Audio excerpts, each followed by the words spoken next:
Ani latii dhiisee kanan biraa heerumuu mannaa du'uu naa wayyaa. Yoo yaakam ooltan jiraaf jirtuu nu jirra galata waaqaa. Har'a immoo diraamaa afaan Oromoo qabadhee isinii dhufee jira. Jaalala gidduutti wanta argamu kan amma natti anirraa argadhe kan isiniif dabarsu ta'aa jirudha. Ani latii dhiisee kanan biraa heerumuu mannaa du'uu naa wayyaa jedhee. Latiinis deemgaliitii maatii wajjin akka gaa'elli koo hafee maatitti himi jechuudhaan obboleettii ofiitti hima. Obboleettiinis gaa'elli kan kee koo guyyaa lamaan booda akkamitti guyyaa lamaan booda maatiidhaan gaa'elli keenya hafe jedhee dubbate. Sa'aatii muraasaa boodas lataan maa inni baay'ee kan laphee koo na hawwatu jedhee obboleettiitti haasa'e. Obboleettiinis gaa'elli kee hafee akkamitti lapheen kee si hawwachuu dhiisa jechuun deebii deebiste. Sa'aatii muraasaa booda bilbilli bilbilameef lataafis. Bilbilli bilbilames kaadhimaan isaa wayin hiriyaan isaa akka mana yaalaa galtee dubbate.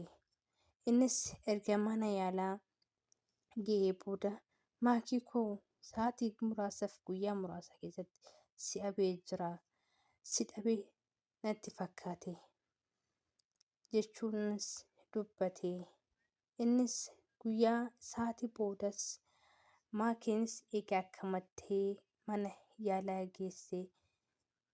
Isheenis bakka inni hedduu inni taa'u dhaqxee sa'aatii harka isaa gubbaa jiru hiikkatte.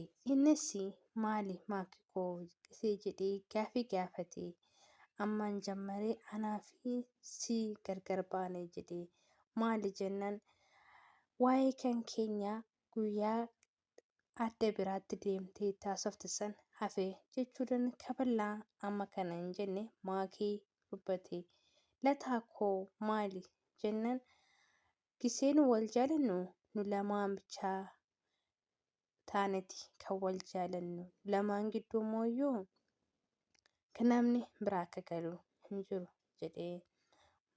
Lataa koo usii homaa natti hin himin jedhee taa'ee gara jaalalaatti deebi'anii. Qilleensis akkam namatti tolaa jedhee gaafate. Maal jennaan qilleensi si'atii wal makatee suma na fakkaataa jedheen. Isheenoo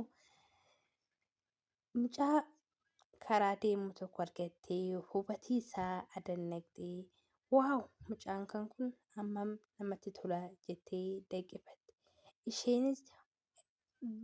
Innis maal jedheen mucaan naannoo keenya tokko baay'ee jaalatti. Baay'ee bareeddi. Daalleen ishii keessattuu tafaa hodhatte baay'ee namatti tola jechuudhaan deebii deebiseef. Isheenis akkasii deemi kaa jaalala isheedhaaf qabdu ibsi jedheen. Agartee ati na bukkee teessee sila namaa hubatte. Anis akkam osoo si cinaa jiru nama karaa deemu ilaaltee hubatii isaa adannaqxa jechuun deebise. Kanaafuu ani baay'ee si jaalala siif qabus homaafuu kennuu hin danda'u jedhee deebise. Yeroo muraasa keessaa walis bu'iinsa isaa qabateef adda bu'umsa walitti bu'iinsa isaanii keessatti adda ba'iinsi uummate. Kanaafuu nyaata adda bu'umsa isaanii kan ta'e umurii isaaniif. Isheen umuriidhaan kan isa caaltu innis kan umuriin isa hin caalu. Kanaafuu yeroo isheetti akka filattu jedhee sababii malee isheedhaan akka gargar ba'u murteesse. Kanaafuu hiriyaa dareessaa tokko akka inni ishee jaalate akka itti fakkaatuuf kootu gisee isheen na bira geesse dhungadhu jedhee isheenis dhungatte. Isheenillee baay'ee rifattee isaan laaltee gantuu wayii amma du'aa koo si jala yoomiyyuu sin gargar ba'u kan naan jette isa kanaafi jettee gadditee karaa ishee deemte. Inni hoo uffachuun yeroo hafuura dheeraa baafatee maali gaafa isheen jettee gaafatte hiriyaan dareessaa baay'een ishee jaalladha bir jetteen deemte. Maaf eega jaalatte kana goota jedhee isheen isa gaafatte. Kanaafuu waan na gooteef deemii haasaa biraa hin barbaadu jee isheellee ofirraa deebise.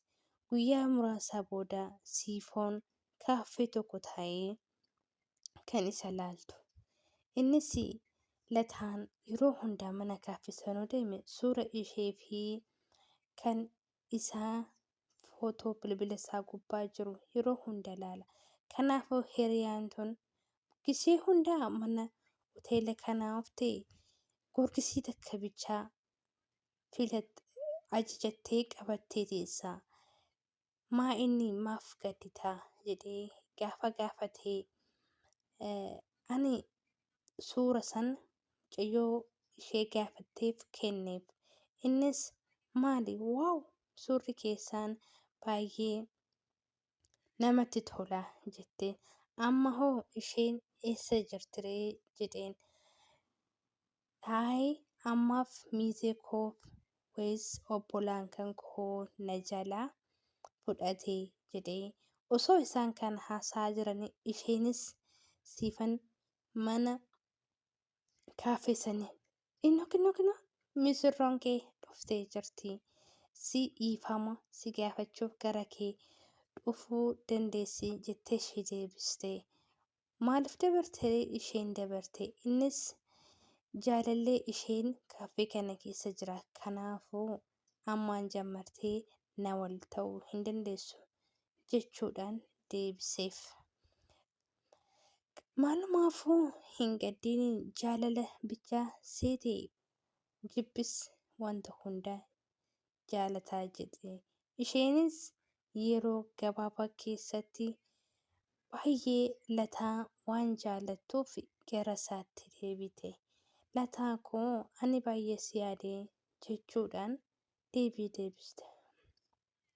Atis kunoo na yaaddee karaarra na eegaa jirta miti jedhee deebise. Egaa gootee moo maaliif mooraa keenya gubbaa jaajitee dhaabbachuuttee na eeguu didda jettee dubbatte. Isheenis guyyaan eegaa gaafa balbalaa kiyyarra geessee na fudhattu seega jechuun deebii deebiseef. ውድ ቤተሰቦቼ ለዚህ ቻናል የሆናችሁ አዲስ ላይክ እያደረጋችሁ ቤተሰብ ሁኑ። ቤተሰብ warri taatamoo yeroo hundaa viidiyoo keenya laayikiif sheerii gochuudhaan nu bukkee dhaabadhaa. Warri na bukkee jirtan yeroo hundaaf galatoomaa isiniin jecha baay'ee kan isin jaaladhu kan isin kabaju yeroo hundaa akka na bukkee koo dhaabbattanii ni jajjabeessatti kabajaan isin gaafadha. Viidiyoon xiyyaa har'aa asumaan gubbaarratti xumurti. Viidiyoo isaan amma wal agarrutti waaqayyoo biyya keenya Itoophiyaa nagaa tokkummaa jaalalli yaa baay'eetu isin jedha. Nagaa ta'a. Baay'ee.